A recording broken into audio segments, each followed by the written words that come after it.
সুপ্রিয় শিক্ষার্থী বন্ধুরা, কেমন আছো তোমরা? আশা করি ভালো আছো। আমি তোমাদের প্রিয় সোহেল স্যার। আজকে তোমাদের সাথে আছি অংশীদারি ব্যবসায় হিসাব। এই অধ্যায়ের একটি গুরুত্বপূর্ণ বিষয় হচ্ছে চলতি হিসাব।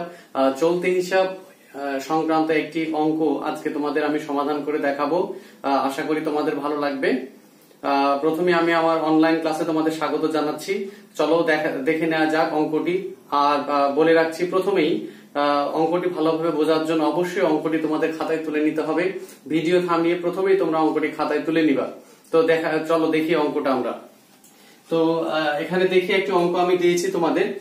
অঙ্কটি একটু বড়, এই কারণে দুটি পোস্টার আমি ব্যবহার করেছি। খেয়াল করো, বোর্ডে মনোযোগ সহকারে পড়ো আর অঙ্কটি অবশ্যই তোমরা খাতায় তুলে নাও।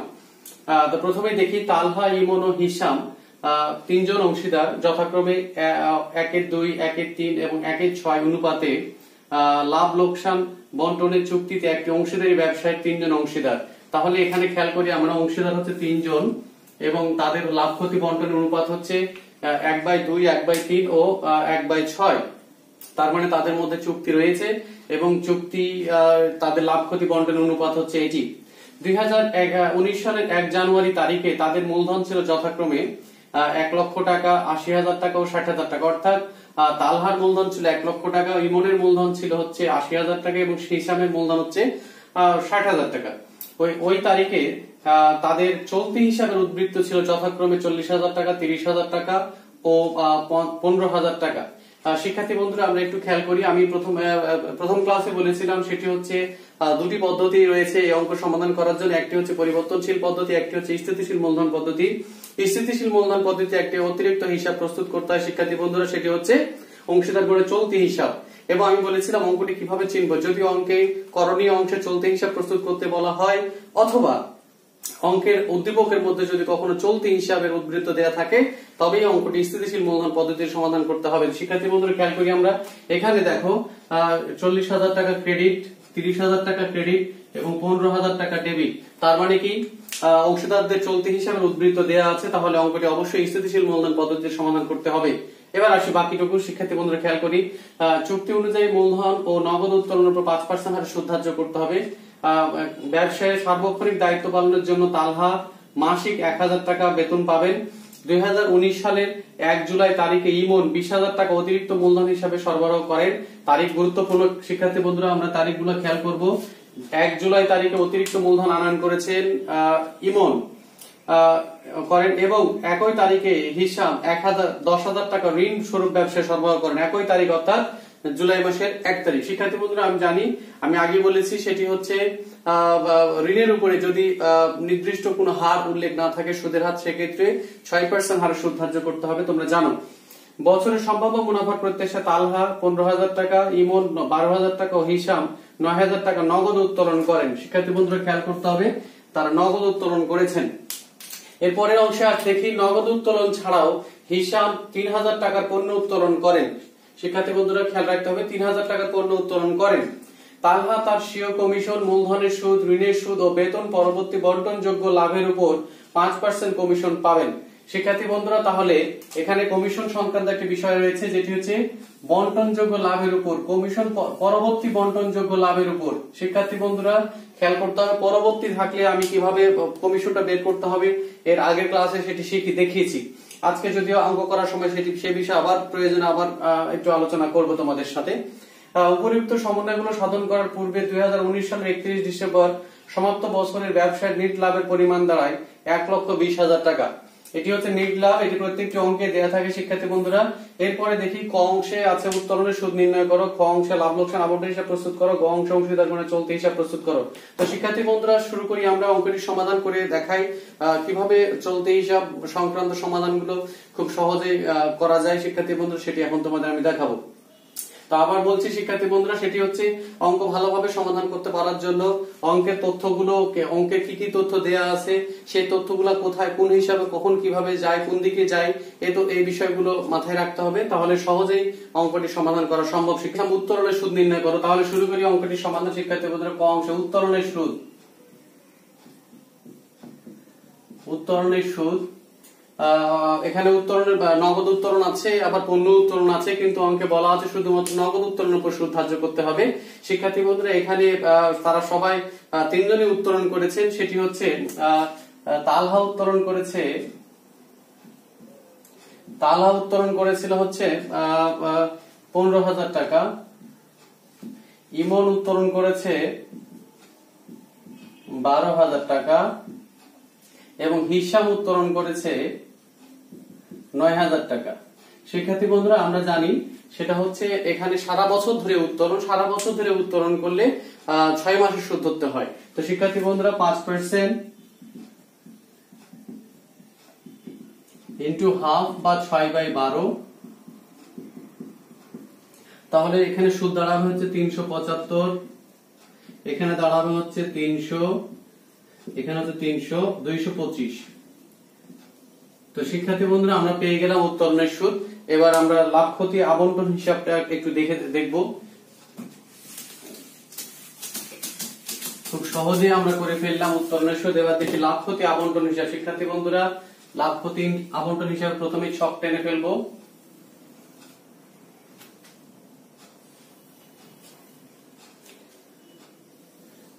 শিক্ষার্থী বন্ধুরা খেয়াল করো তোমরা, এটি লাভ ক্ষতি আবন্টন হিসাব। প্রথমে এখানে লিখতে হয় তালহা, ইমন ও হিসামের লাভ ক্ষতি আবন্টন হিসাব বা লাভ লোকসান আবন্টন হিসাব। শিক্ষার্থী বন্ধুরা তোমরা মনোযোগ দাও। 31 ডিসেম্বর 2019 সালের সমাপ্ত বছরের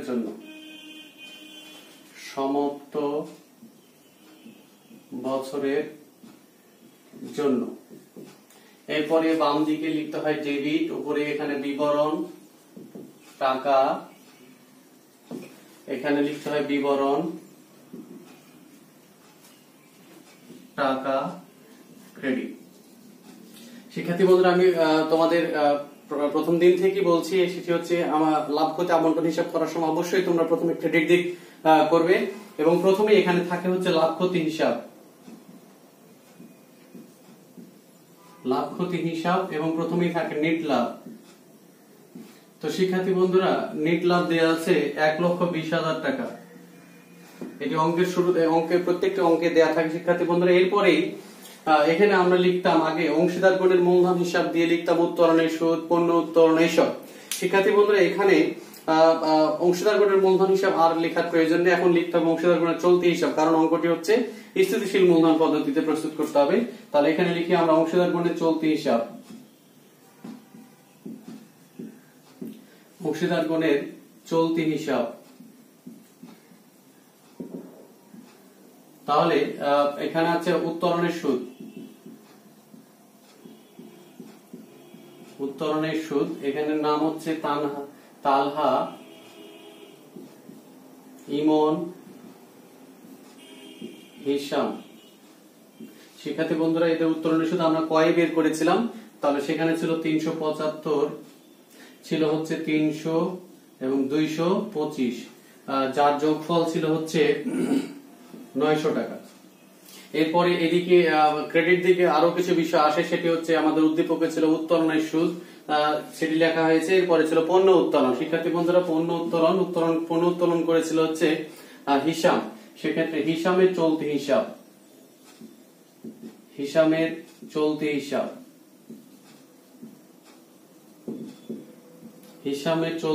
পণ্য উত্তোলন। হিসাবের পণ্য উত্তোলন ছিল 3,000 টাকা। শিক্ষার্থী বন্ধুরা যে সকল দফা ক্রেডিট দিকে আসে সে সকল দফা লেখা শেষ হয়ে গেছে। এবার আমি ডেবিট দিকে যে সকল দফা লেখা হয় সেগুলো লিখবো। শিক্ষার্থী বন্ধুরা ডেবিট দিকে লেখা হয় মূলধনের সুদ, বেতন, কমিশন, ঋণের সুদ এইসব। তো এই উদ্দীপকে রয়েছে আমাদের যে অঙ্কটি আমরা করাচ্ছি সেই অঙ্কটিতে রয়েছে প্রথমে মূলধনের সুদ। শিক্ষার্থী বন্ধুরা তাহলে প্রথমেই অংশীদারগণের চলতি হিসাব, অংশীদারগণের চলতি হিসাব, অংশীদার গুণের চলতি হিসাব। শিক্ষার্থী বন্ধুরা খেয়াল করি আমরা, তাহলে এখানে প্রথমে রয়েছে মূলধনের সুদ, মূলধনের সুদ। মূলধনের সুদে ছিল হচ্ছে নাম হচ্ছে তালহা, ইমন এবং হচ্ছে হিসাম। শিক্ষার্থী বন্ধুরা, তো মূলধনের সুদ ধরার ক্ষেত্রে প্রারম্ভিক মূলধনের উপর পূর্ণ 1 বছরের সুদ ধরি এবং অতিরিক্ত মূলধনের উপর সময় অনুযায়ী আনুপাতিক হারে সুদ আমরা ধরে থাকি। তাহলে এখানে প্রারম্ভিক মূলধন ছিল তালহার 1 লক্ষ টাকা, তারপরে হচ্ছে ইমনের 80,000 টাকা এবং হিসামের 60,000 টাকা। কিন্তু 2019 সালের 1 জুলাই তারিখে ইমন 20,000 টাকা অতিরিক্ত মূলধন আনয়ন করে। শিক্ষার্থী বন্ধুরা, তাহলে তালহার সুদ, মূলধনের সুদ হচ্ছে 5,000 টাকা, ইমনের অতিরিক্ত মূলধন সহ সুদ দাঁড়ায় হচ্ছে 4,500 টাকা এবং এর হচ্ছে হিসামের 3,000 টাকা। তো শিক্ষার্থী বন্ধুরা, তাহলে 12,500 টাকা হচ্ছে এদের মূলধনের সুদ। এরপরে যদি ডেবিট দিকে আসে বেতন, শিক্ষার্থী বন্ধুরা বেতন পায় হচ্ছে তালহা প্রতি মাসে 1,000 টাকা করে বেতন পায়, তালহা বেতন পায়। সেক্ষেত্রে তালহার চলতি হিসাব, তালহার চলতি হিসাব 23-এর চলতি, তালহার চলতি হিসাব বেতন, বেতন 1,000 টাকা করে মাসিক 12,000 টাকা। শিক্ষার্থী বন্ধুরা খেয়াল করি আমরা, তাহলে হচ্ছে 12,000 টাকা। এরপরে শিক্ষার্থী বন্ধুরা এখানে আসে হচ্ছে ঋণের সুদ। তো সেক্ষেত্রে 2019 সালের 1 জুলাই তারিখে হিসাম 10,000 টাকা ঋণ সরবরাহ করে। শিক্ষার্থী বন্ধুরা, ঋণের সুদ সাধারণত পরিবর্তনশীল মূলধন পদ্ধতিতে ঋণ হিসাবে যায়, আবার স্থিতিশীল মূলধন পদ্ধতিতে এটি চলতি হিসাবে দেওয়া যেতে পারে, আবার ঋণ হিসাবেও দেওয়া যেতে পারে। শিক্ষার্থী বন্ধুরা, তবে সেক্ষেত্রে আমি মনে করি সেটি হচ্ছে একটি নোট দেয়া খুবই উপযুক্ত বিষয়। তোমরা চাই যে ঋণ হিসাবে দিলে সেক্ষেত্রে একটি নোট দিবে, আবার চলতি হিসাবে দিলেও তোমরা একটি নোট দিবে। শিক্ষার্থী বন্ধুরা, আমি ঋণের সুদটাকে চলতি হিসাবে দেখাচ্ছি, সেক্ষেত্রে অবশ্যই অঙ্কের শেষে একটি নোট দিতে হবে। তো শিক্ষার্থী বন্ধুরা খেয়াল করি, এখানে সেটি হচ্ছে ঋণ সরবরাহ করেছে হচ্ছে হিসাম। তাহলে হিসামের চলতি হিসাব, হিসামের চলতি হিসাব, হিসামের চলতি হিসাব ঋণের সুদ। ঋণ সরবরাহ করেছে 10,000 টাকা, 10,000 টাকার উপর 6%, 600 টাকা, আর জুলাই মাসের 1 তারিখে নিয়ে আসার কারণে হচ্ছে 300 টাকা। শিক্ষার্থী বন্ধুরা, এবার আসি আমি কমিশন সংক্রান্ত সমস্যা। তালহা কমিশন পাবে 5% কমিশন পাবে। তাহলে তালহার চলতি হিসাব, তালহার চলতি হিসাব। শিক্ষার্থী বন্ধুরা, এটি খুবই গুরুত্বপূর্ণ বিষয়, কমিশন। কমিশন কমিশন নিয়ে একদিন অনেক সময় ধরে আমি আলোচনা করেছি তোমাদের সাথে। সেটি হচ্ছে কমিশন 3 ভাবে থাকতে পারে। সেটি হচ্ছে 1 নেট লাভের উপর, কমিশন পূর্ববর্তী বন্টনযোগ্য লাভের উপর এবং কমিশন পরবর্তী বন্টনযোগ্য লাভের উপর। শিক্ষার্থী বন্ধুরা, এখানে উদ্দীপকে আছে কমিশন পরবর্তী বন্টনযোগ্য লাভের উপর। তাহলে শিক্ষার্থী বন্ধুরা, প্রথমেই যেটি করবো এখন সেটি হচ্ছে, প্রথমে আমরা আমাদের অন্যান্য সকল তথ্য কিন্তু বসানো শেষ হয়েছে, কমিশন ছাড়া সকল তথ্য এখানে বসিয়ে আমরা শেষ করেছি। তাহলে প্রথমেই যেটি আমরা করব শিক্ষার্থী বন্ধুরা, সেটি হলো প্রথমেই ক্রেডিট দিক যোগ করব। তাহলে ক্রেডিট দিক যদি যোগ করি শিক্ষার্থী বন্ধুরা, তাহলে হয় 1,23,900 টাকা। তোমাদের মনোযোগ আকর্ষণ করছি শিক্ষার্থী বন্ধুরা, খেয়াল করো সবাই। 1,23,900 টাকা কমিশন পরবর্তী বন্টনযোগ্য লাভের উপর কমিশন কিভাবে আমরা বের করি সেটি ভালোভাবে দেখার জন্য। এরপর একই যোগফল 1,23,900 টাকা আমরা ডেবিট দিকেও লিখলাম শিক্ষার্থী বন্ধুরা। এবার যদি ক্রেডিট দিকে যোগফল অর্থাৎ 1,23,900 টাকা থেকে আমরা এই 12,500, 12,000 এবং 300 এটি বিয়োগ করি শিক্ষার্থী বন্ধুরা, তাহলে বিয়োগ করলে পেয়ে যায় হচ্ছে 99,100 টাকা।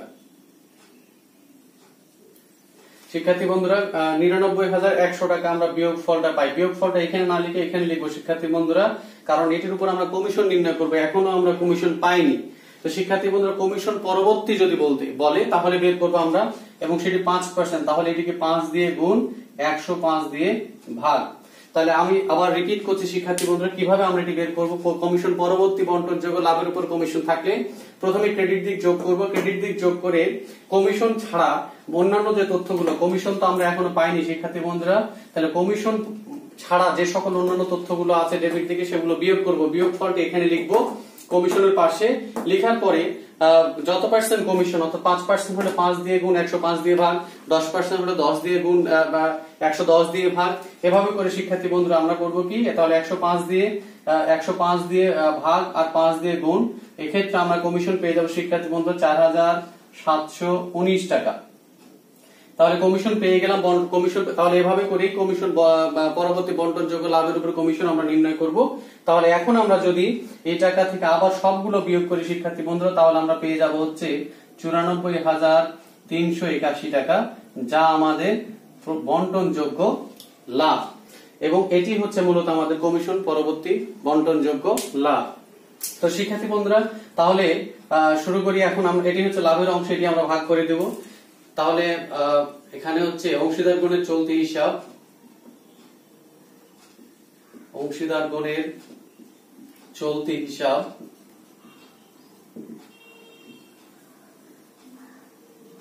লাভের অংশ, লাভের অংশ এখানে ছিল অংশীদারদের নাম লিখে ফেলবো শিক্ষার্থী বন্ধুরা, সেটা তালহা, ইমন এবং হিসাব। তো শিক্ষার্থী বন্ধুরা 94,381 টাকা আমরা ভাগ করে দেবো। শিক্ষার্থী বন্ধু তার আগে বলে নিই, এখানে লাভ ক্ষতি বন্টনের জন্য যে অনুপাতটি দেওয়া ছিল সেটি ছিল ভগ্নাংশ।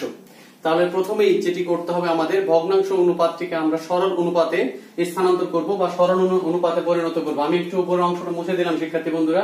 তাহলে আমরা দেখি কিভাবে ভগ্নাংশ অনুপাতকে সরল অনুপাতে স্থানান্তর করা যায়। তাহলে এখানে অনুপাত ছিল 1/2, 1/3 এবং 1/6। শিক্ষার্থী বন্ধুরা আমি বলেছিলাম যে প্রথমে আমাদের এই ভগ্নাংশ অনুপাতকে সরল অনুপাত করার জন্য দুটি প্রক্রিয়া আছে। একটি হচ্ছে হরগুলোর লসাগু করে নিয়ে, অথবা যে হরটি সবচেয়ে বড় সেটিকে যদি আমরা মনে করি এখানে সবচেয়ে বড় হর হচ্ছে 6, তাহলে সবগুলোকে যদি আমরা 6 তৈরি করতে পারি সব হরগুলোকে, তাহলে সেক্ষেত্রে সমহরের ক্ষেত্রে হরগুলোকে তুলে দিলেই কিন্তু শিক্ষার্থী বন্ধুরা এটি সরল অনুপাতে পরিণত হবে। এছাড়া আমরা যদি 2, 3, 6 এর লসাগু করি শিক্ষার্থী বন্ধুরা, সেক্ষেত্রে লসাগুটিও কিন্তু 6 হবে, এবং সেভাবেও কিন্তু সমহর করে আমরা হরগুলো তুলে দিলেও সেটিকে সরল অনুপাতে রূপান্তর করতে পারি শিক্ষার্থী বন্ধুরা। তাহলে দেখি আমরা 1/2, তাহলে সেক্ষেত্রে যদি আমরা সবচেয়ে বড় সেটি হচ্ছে অর্থাৎ 6 বানাতে চাই 2 কে, তাহলে 2 এর সাথে গুণ দিতে হবে 3, এবং উপরে হচ্ছে 1 এর সাথে গুণন 3। আমরা জানি ভগ্নাংশের ক্ষেত্রে একই সংখ্যা দ্বারা লব এবং হরকে যোগ বিয়োগ গুণ ভাগ যাই করি না কেন শিক্ষার্থী বন্ধুরা, সেটি ভগ্নাংশের মান অপরিবর্তিত থাকে। তাহলে সেক্ষেত্রে হচ্ছে 3/6। আবার যদি 1/3, অর্থাৎ এখানে 1 গুণন 2, 3 গুণন 2, তাহলে হয় 2 এর 6। আবার এখানে 1 এর 6 শিক্ষার্থী বন্ধুরা, 1 গুণন 1, 6 গুণন 1, তাহলে 1 এর 6। তাহলে দাঁড়ায় হচ্ছে শিক্ষার্থী বন্ধুরা, আসলে এখান থেকে দাঁড়ায় হচ্ছে 3, 2, 1। এটি হচ্ছে মূলত লাভ ক্ষতি বন্টনের সরল অনুপাত শিক্ষার্থী বন্ধুরা। তাহলে আমরা এখানে যে বন্টনযোগ্য লাভ 94,381 টাকা, এটি মূলত আমরা ভাগ করব 3, 2, 1 অনুপাতে। অর্থাৎ শিক্ষার্থী বন্ধুরা এখানে তালহার অনুপাত আসে, তালহা পাবে হচ্ছে 94,381 গুণন 3/6। শিক্ষার্থী বন্ধুরা এটি করলে দাঁড়াবে হচ্ছে 47,190। এরপর ইমন পাবে হচ্ছে শিক্ষার্থী বন্ধুরা 94,381 গুণন 2/6। শিক্ষার্থী বন্ধুরা ইমন পাবে হচ্ছে 31,460। এরপরে যদি আমরা দেখি আরেকজন রয়েছে, সেটি হচ্ছে হিসাম। তো হিসাম হচ্ছে 94,381 ইন্টু 1/6, তাহলে তার অনুপাত দাঁড়াবে হচ্ছে মুনাফা দাঁড়াবে 15,731। তাহলে শিক্ষার্থী বন্ধুরা আমরা সহজেই কিন্তু লাভ ক্ষতি আবন্টন হিসাব প্রস্তুত করে ফেললাম। একটি বিষয় এখানে লক্ষণীয় যে লাভ ক্ষতি আবন্টন হিসাবে চলতি হিসাব সংক্রান্ত কোনো প্রভাব কিন্তু এখানে পড়েনি, অর্থাৎ চলতি শুধুমাত্র এখানে লেখা হয়েছে চলতি হিসাব, যেখানে আগে লিখতাম আমরা মূলধন হিসাব, সেখানে চলতি হিসাব লেখা হয়েছে, কিন্তু চলতি হিসাব সংক্রান্ত এখানে কোনো সমস্যা বা এখানে কোনো প্রভাব পড়েনি। কখন পড়বে শিক্ষার্থী বন্ধুরা? যদি কখনো চলতি হিসাবে সুদ ধরতে বলা হয়, সেক্ষেত্রে মনে রাখবো আমরা চলতি হিসাবের যদি ক্রেডিট উদ্বৃত্ত দেওয়া থাকে তাহলে তার সুদটা আমরা লাভ ক্ষতি আবন্টন হিসাবে ডেবিট দিকে বসাবো, এবং যদি চলতি হিসাবের ডেবিট উদ্ধৃত থাকে শিক্ষার্থী বন্ধুরা, তাহলে চলতি হিসাবের যে সুদ হবে সেটি আমরা লাভ ক্ষতি আবন্টনের ক্রেডিট দিকে লিখবো, কারণ এটা হচ্ছে প্রতিষ্ঠানের, একটি হচ্ছে প্রতিষ্ঠানের অংশীদারি ব্যবসায় আয়, আরেকটি অংশীদারি ব্যবসায় হচ্ছে ব্যয়। তো শিক্ষার্থী বন্ধুরা, তাহলে এখন আমরা লাভ ক্ষতি অংশীদারগণের চলতি হিসাবটা দেখবো একটু, কিভাবে আমরা অংশীদারগণের চলতি হিসাব প্রস্তুত করে থাকি।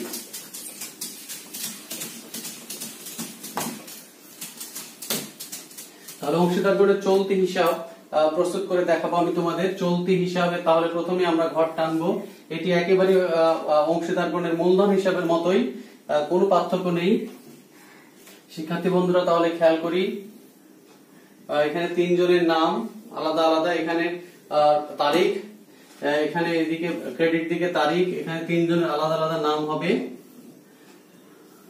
তো শিক্ষার্থী বন্ধুরা, উপরে লিখে নিব প্রথমে অংশীদারগণের চলতি হিসাব। অংশীদারগণের চলতি হিসাব, এখানে লিখবো ডেবিট, এখানে লিখবো ক্রেডিট। শিক্ষার্থী বন্ধুরা খেয়াল করি, আমরা এখানে তারিখ থাকবে, এখানে থাকবে হচ্ছে বিবরণ, তালহা,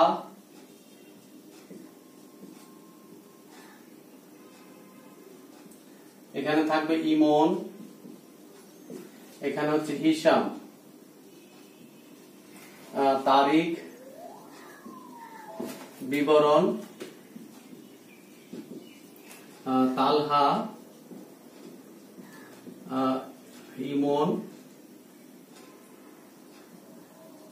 এবং হিসাম। তো শিক্ষার্থী বন্ধুরা, আমরা ছক দেখে ফেলেছি, ছক আমাদের কমপ্লিট। প্রথমেই দুই দিকে সালটা লিখে নেব আমরা 2019 সাল। শিক্ষার্থী বন্ধুরা, যেমনটি মূলধন হিসাব করার সময় আমি দেখি তোমাদের বলেছিলাম, সেটা হচ্ছে ক্রেডিট দিকে প্রথমে আমরা প্রারম্ভিক উদ্বৃত্ত অর্থাৎ প্রারম্ভিক মূলধনটা লিখে ফেলবো শিক্ষার্থী বন্ধুরা, কিন্তু এটি চলতি হিসাব, এখানে প্রারম্ভিক, এখানে মূলধন এবং অতিরিক্ত মূলধন। আমি আবার বলছি, মূলধন এবং অতিরিক্ত মূলধন এই দুটি দফা চলতি হিসাবে আসে না। আমি আবার বলছি, অংশীদারগণের মূলধন এবং অতিরিক্ত মূলধন এই দুটি দফা চলতি হিসাবে আসে না। তো এখানে শুধুমাত্র আসবে হচ্ছে অংশীদারগণের যদি চলতি হিসাবে উদ্বৃত্ত আগে থেকেই থেকে থাকে বা অঙ্কের মধ্যে যদি কখনো চলতি হিসাবের উদ্বৃত্ত দেয়া থাকে, সেটি প্রারম্ভিক উদ্বৃত্ত হিসাবে এখানে আসবে। তাহলে শিক্ষার্থী বন্ধুরা, আমরা দেখেছি অঙ্কের মধ্যে অংশীদারগণের জানুয়ারি 1 তারিখে চলতি হিসাবের উদ্বৃত্ত ছিল শিক্ষার্থী বন্ধুরা, এবং দুইজনের ক্রেডিট উদ্বৃত্ত ছিল এবং একজনের ডেবিট উদ্বৃত্ত ছিল। সেই ক্ষেত্রে প্রথমেই দুই দিকেই প্রারম্ভিক উদ্বৃত্ত এটি আমরা লিখে নেব, প্রারম্ভিক উদ্বৃত্ত। শিক্ষার্থী বন্ধুরা, তালহার প্রারম্ভিক উদ্বৃত্ত ছিল ক্রেডিট 40,000 এবং ইমনের ক্রেডিট 30,000। হিসামের চলতি হিসাবের উদ্বৃত্ত ডেবিট উদ্বৃত্ত থাকায় ডেবিট দিকে প্রারম্ভিক উদ্বৃত্ত লিখে হিসাবের ঘরে শুধু হচ্ছে 15,000 টাকা আমরা লিখবো শিক্ষার্থী বন্ধুরা। তাহলে আবার আমি বলছি, এখানে আমরা দেখলাম যে এখানে শুধুমাত্র চলতি হিসাবে প্রারম্ভিক উদ্বৃত্ত লেখা হয়েছে, এখানে মূলধন এবং অতিরিক্ত মূলধন আসবে না।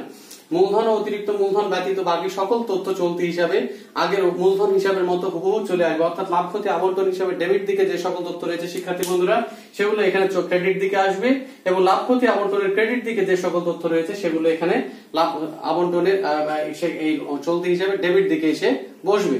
তাহলে প্রথমেই আমরা যদি শিক্ষার্থী বন্ধুরা, আমরা যদি ক্রেডিট দিকে সমাধান করতে চাই, তাহলে এখানে আমরা দেখবো সেটি হচ্ছে, এখানে আমরা লিখবো প্রথমেই হচ্ছে লাভ ক্ষতি আবন্টন হিসাব। তাহলে এখানে প্রথমে ডিসেম্বর 31 লাভ ক্ষতি আবন্টন হিসাব। শিক্ষার্থী বন্ধুরা, লাভ ক্ষতি আবন্টন হিসাব লিখে নিলাম। লিখে নিয়ে প্রথমে আমরা লিখবো এখানে মূলধনের সুদ। মূলধনের সুদ মূলধনের সুদ তালহার ছিল হচ্ছে 5,000 টাকা, ইমনের ছিল 4,500 টাকা, হিসামের 3,000 টাকা। এরপরে ওখানে ছিল বেতন, বেতন ছিল হচ্ছে তালহার শুধুমাত্র 12,000 টাকা। এরপরে ছিল হচ্ছে ঋণের সুদ, ঋণের সুদ আমি একটু আগেও বলেছি, আবার বলছি, ঋণের সুদ মূলত ঋণ হিসাবে যায়। পরিবর্তনশীল মূলধন পদ্ধতির ক্ষেত্রে অবশ্যই ঋণ হিসাবে, কিন্তু স্থিতিশীল মূলধন পদ্ধতির ক্ষেত্রে ঋণের সুদটা চলতি হিসাবেও দেওয়া যেতে পারে, আবার ঋণ হিসাবেও দেওয়া যেতে পারে। তো সেক্ষেত্রে যে কোনোটি করলে শিক্ষার্থী বন্ধুরা একটি নোট দেওয়া প্রয়োজন। তোমরা অবশ্যই অঙ্কের শেষে, অঙ্ক শেষ হয়ে গেলে, যেমন এই চলতি হিসাব করা শেষ হয়ে গেলে নিচে একটি নোট আকারে লিখে দেওয়া যেতে পারে যে ঋণের সুদ চলতি হিসাবে ধার্য করা হলো বা চলতি হিসাবে লেখা হয়েছে। আবার যদি ঋণ হিসাবে নেই শিক্ষার্থী বন্ধুরা, সেক্ষেত্রে এখানে একটি নোট দেওয়া প্রয়োজন যে ঋণের সুদ চলতি হিসাবে না নিয়ে ঋণ হিসাবে নেওয়া হবে, বিধায় চলতি হিসাবে লিপিবদ্ধ করা হয়নি। তো শিক্ষার্থী বন্ধু, ঋণের সুদ এখানে আমরা দেখিয়েছি হিসাম ঋণ দিয়েছিল, সুতরাং 300 টাকা হিসামের ক্রেডিট হবে হিসাবে। এরপরে ছিল কমিশন।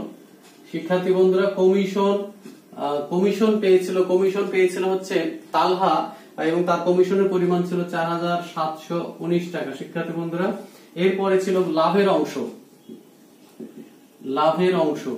তো লাভের অংশ তালহা পেয়েছিল 47,190 টাকা, এবং ইমন পেয়েছিল 31,460 টাকা, এবং হিসাম পেয়েছিল হচ্ছে 15,731 টাকা।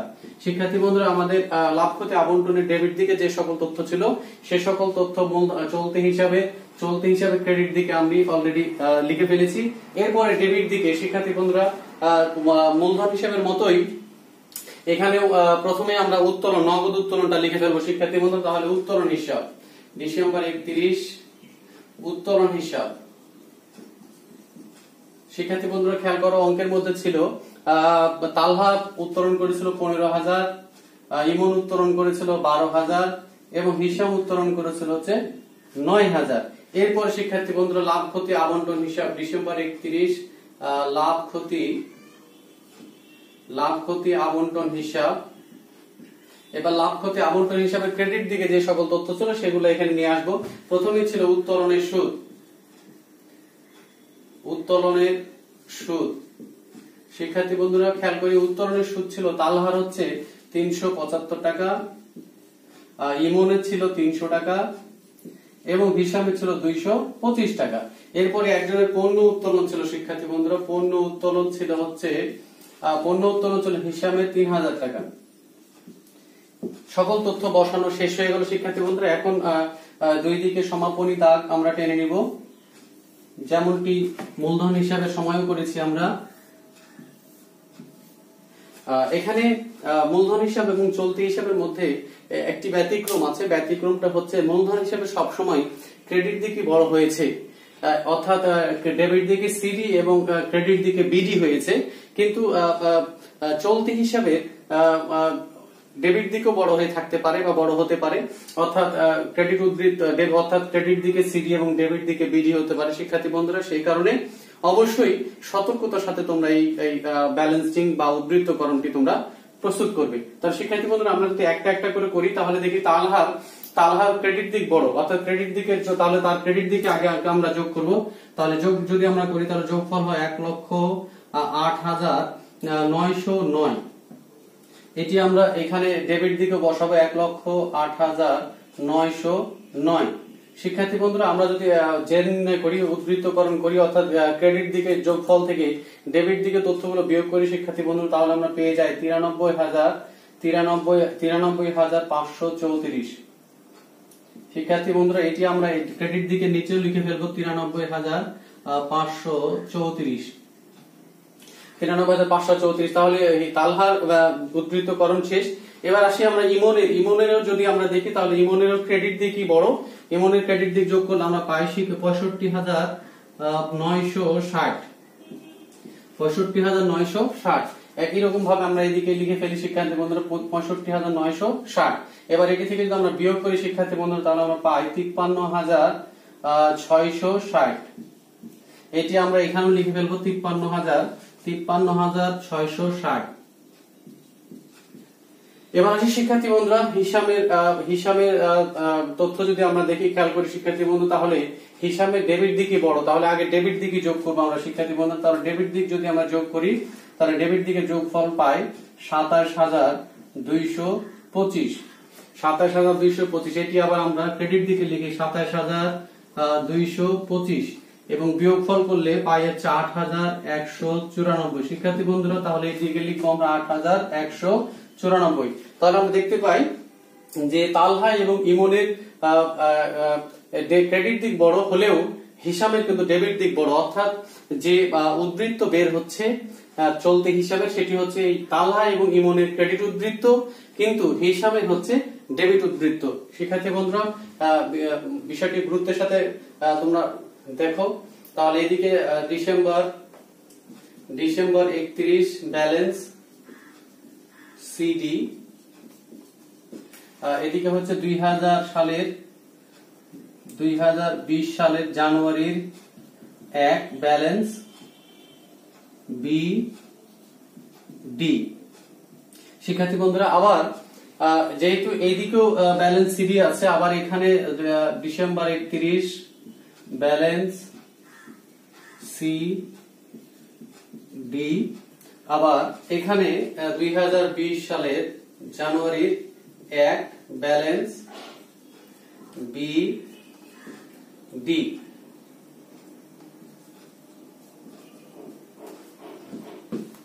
তো শিক্ষার্থী বন্ধুরা এই হয়ে গেল চলতি হিসাব, খুবই সহজ।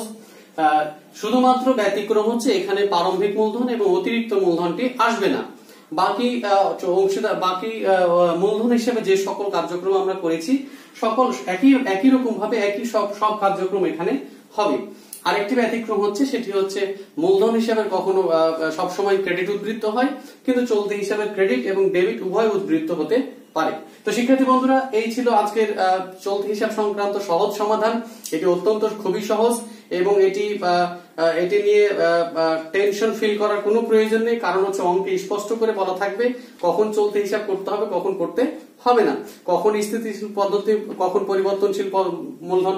শিক্ষার্থীদের প্রায় সমস্যায় পড়তে দেখা গেছে, আসলে বিষয়টি তেমন একটি সমস্যা নয়। শিক্ষার্থী বন্ধুরা আজকে আমি আরেকটু বিষয় সময় তোমাদের নিব, আর একটি বিষয় নিয়ে তোমাদের সাথে একটু আলোচনা করবো, সেটি হচ্ছে বেতন। একজনের বেতন আরেকজনের মূলধন হিসেবে কিভাবে চার্জ করতে হয়। শিক্ষার্থী বন্ধুরা সেটি আমি এই জায়গায় একটু তোমাদের দেখাতে চাই, তোমরা একটু মনোযোগ এদিকে দাও। তো শিক্ষার্থী বন্ধুরা আমি তোমাদের এখানে একটু বিষয় দেখাতে চাই যেটি অঙ্কে আমাদের নেই, বা আজকের অঙ্কের সাথে কোনো সম্পর্ক নেই, কিন্তু অনেক শিক্ষার্থী গত ক্লাসের পরে আমাকে অনেকেই ইনবক্সে বা ফোনেও প্রশ্ন করেছে, যেহেতু সেই বিষয়টি আমি একটু তোমাদের খুবই দ্রুত তাড়াতাড়ি একটু সমাধান করে দেখাতে চাই, অল্প সময় লাগবে। শিক্ষার্থী বন্ধুরা অনেক সময় অঙ্কে এমনটি থাকে, শিক্ষার্থী বন্ধুরা একটু খেয়াল করি আমি, তোমরা একটু খেয়াল করো এদিকে, সেটি হচ্ছে এরকম অনেক সময় এমনটি থাকে, সেটি হচ্ছে মনে করি যে তালহা মাসিক 1000 টাকা বেতন পায়,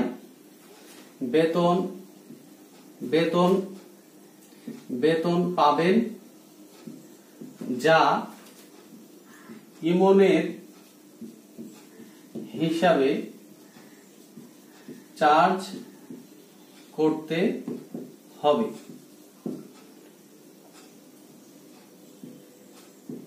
শিক্ষার্থী বন্ধুরা একটু মনোযোগ দাও তোমরা, সেটি হচ্ছে তালহা মাসিক 1000 টাকা বেতন পাবেন, যা ইমনের হিসাবে চার্জ করতে হবে।